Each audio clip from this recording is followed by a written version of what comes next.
यांकर बापा होचन जने कुख्यात बाली माफिया। आपण जानिछंती सरकारी नियम अनुसार कोर्टर राय अनुसार आपण जदि बाली व्यवसाय करिवे प्रथमे से खणीटा आपण को नारे थिबा दरकार।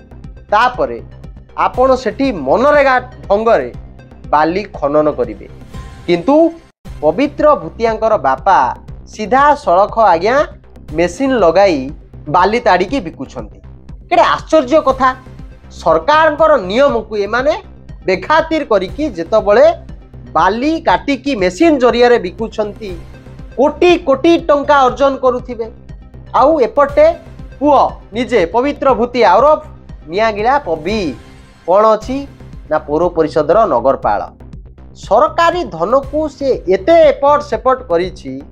जदि बाली माफिया रे मिलुथिबा टंका आउ ये नगरपाल दायित्व रे थिबा समय रे 2013 रु 2018 एवं 2022 रु आज पर्यंत अद्यावधि से एते टंका लुटी नेछि जहा कि अनुमान करा जाउछि पाखापाखि 1000 कोटी टंकार से मालिक।